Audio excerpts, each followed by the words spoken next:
Well, Keith, joining us here this morning is crime and safety expert Ken Jefferson to break down the video and the investigation from that block party. First of all, Ken, thank you so much for joining us on GMJ. So a very eventful weekend when it comes to these police-involved shootings, but just walk us through the proper protocol for officers when there is something like a person driving a truck into a crowd. So when there's a clear and present danger, as it was when you've got approximately 1,000 people congregated together, you can imagine how hectic it will be when you see a vehicle coming and you're trying to run. You don't know which way the vehicle is going to go. You don't know if it's going to hit anybody or hit anything. So police have to act. The protocol is to stop the threat. All of these people here, and then you've got a 2-ton vehicle coming in. That's a weapon. Yeah. That's a weapon. That's why he was charged the way he was charged.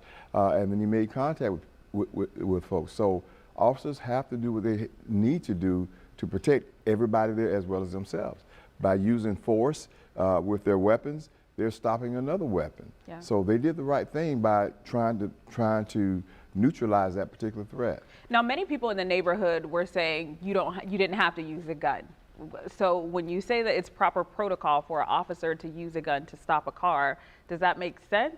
It makes sense because you're trying to stop the threat. You're not going to stand in front of the car or the truck in this case because you got a uniform on and say, hey, stop, you're going to kill somebody, because they'll kill him or her that's standing in front of the car. So people have to understand that police are there to protect them, and that's what they were trying to do. They were trying to protect them and their loved ones from getting killed or seriously injured. So they had to do what they had to do with that. And just taking a look at the amount of people who, were out of the way, and some people were in the way. A lot of people were injured in this incident.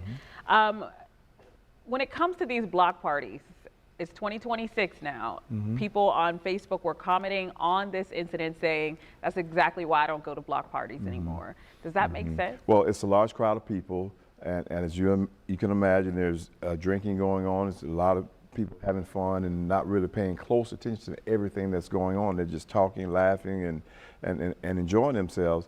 So it could be organized chaos in any second, any minute, which is exactly what happened with this vehicle going through there. Right. Even though it appears from the video that there's a clear path for him to go through, we don't know where the truck was going to go, where was it going to turn, who was it going to hit, know, and everybody won't be able to get out of the way at the same time. What's the best way to protect yourself if you're, a citizen, if you're at one of these block parties, when you see something like this happening? If you're at in a crowd of people like this at a block party, or even anywhere congregated outside like that, keep your head on a swivel. Yeah. You have to be cognizant of everything that's going on. Even though you're there having fun and enjoying yourselves, you still have to be cognizant of everything that's going on, and try to stay in a safe area if at all possible. It's a block party, so you got one street, and then you've got the houses and the property in front of the houses, where not very many places that they can go in a block party, so they're going to be hanging out on the street. So you just got to keep your head on the swivel. Now, those 2 officers in Palatka were placed on administrative leave. Is that proper protocol when that happens? That's standard protocol in the event that anytime an officer fires his weapon, it's proper protocol for 2 reasons. One, you want to have that officer be able to debrief what actually happened, and 2, you got to have the investigation go on, which is fluid right now. It's a very fluid and open investigation. We don't know if this person had a medical issue going on. We don't know if that person was intoxicated or driving under the influence of any type of prescription drugs or whatever. Don't know at this particular time. So they're going to have to wait for the toxicology. They're going to have to wait for this investigation to play out. Well, as the summer comes close, for people who are heading to large crowd events, what are some safety lessons that they could take away from this incident to protect themselves and officers too as well? I would say don't go, but I can't say that. You can. You just got to be mindful that when you're out and about and you're in a large group of people, this sort of thing can happen. It's not the first time something like this has happened. It can happen. So you have to try to stay as safe as possible. There's really no foolproof way of saying, okay, if you do this, this, and this, none of this will ever happen. I mean, anything like this can happen at any time. You just got to be aware where you're going.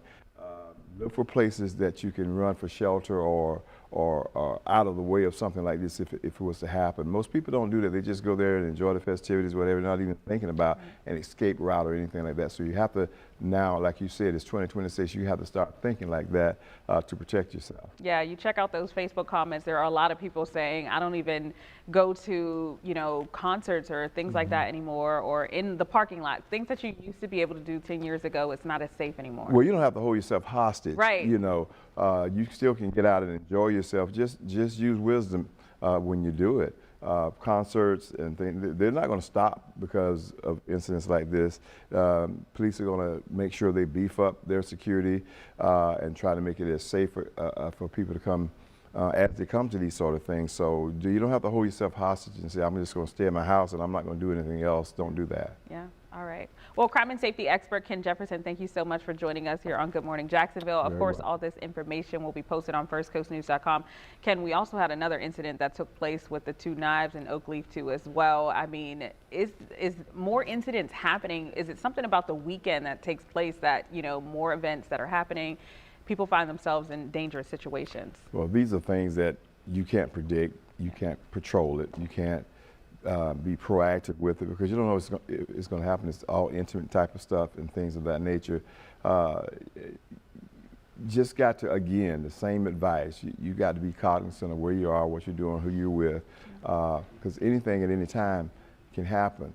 You know, it's not just it seems as though it's happening more often, but it's just getting more exposure now. You know, with everybody having a cell phone camera, everybody on social media, or a lot of people on social media, we get this information more frequently than we did back in the 90s or the early 2000s, whatever. So people are just flooding the internet with all this information. It just seems like, oh my gosh, what's happening? What kind of world are we living in now? So it's not necessarily happening more frequently. We just get information flooded to us daily from social media and other outlets. All right, Ken, thank you so much for joining us. And of course, we'll hand it over to Keitha.